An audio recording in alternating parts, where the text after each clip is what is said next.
Trečiadienį rytą kalbinome trenerį Vidą Svetiką, kuris jau susikrovė lagaminus, 52 vaikus ir šiandien išvyksta į stovyklą Karklėje. Treneri, kokios nuotaikos prieš stovyklą? Puikios nuotaikos, keliamės su aušra, taip pat ir stovyklai pasilgom to režimo. Ankstus rytas, mankšta, treniruotė, vėl treniruotė. Visi patenkinti, vaikai renkasi. Super. Kalbina poną Nedą Zimantą, kuris į Karklėje vyksta jau... Antrą kartą. Antrą kartą, Ja. Didelis vyras. Papasakok, kokie nuotykiai laukia Karklėje. Oi, anksti keltis, linksmos treniruotės, gera hebra. Nu viskas. Viskas, kas ten vyksta, yra gerai. Kai ką pamiršai?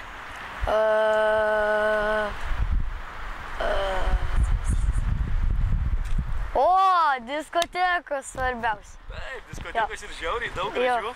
Ar tau tai didelis iššūkis išvažiuoti į stovyklą? Nu taip. Taip, didelis iššūkis. Ko labiausiai bijai? Kad reikės keltis labai anksti ir aš neatsikelsiu. Tai iš vakaro gerai pašvęsi ar kaip? Nu tai greičiausiai jis anksti gult, nes paskui neatsibusi. Stovykloje laukia ne tik daug krepšinio, bet ir daug merginų, daug šokių, diskotekų. Kas tau pačiam svarbiau, pramogos ar sportas? Nu tai pirmas sportas, paskui pramogos. O ar ketini iškrėsti daug išdaigų stovykloje? Šito klausimo jums nesakysiu. Artūras Lešinskas netrukus paliks gražiuosius Forum Palace rūmus ir gražų miestą Vilnių, nes iškeis jį į dar gražesnį kampelį Karklėje.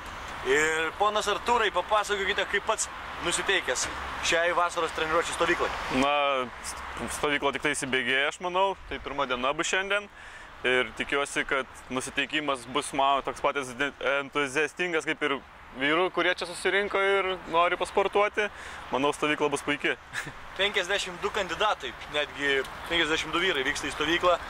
Kiek jų liks treniruočių stovyklos pabaigoje? Jūsų prognozė? Manau, jų dar padaugės.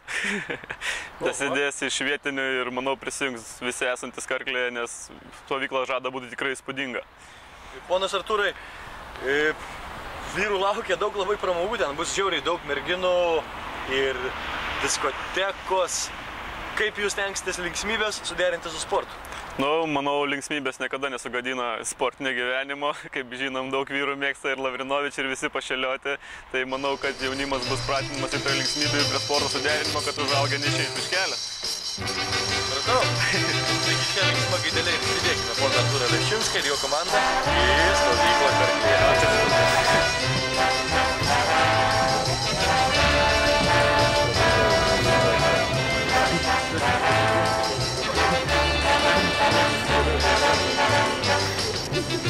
Senieji Vilniaus stogai, pražinę samana žalia, kai nulik paukštis lengvai, sena siaurąją gatvelę.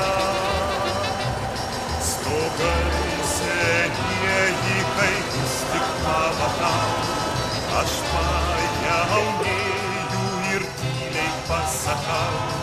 Aš jaunas, aš jaunas, aš jaunas, senieji Vilniaus stogai.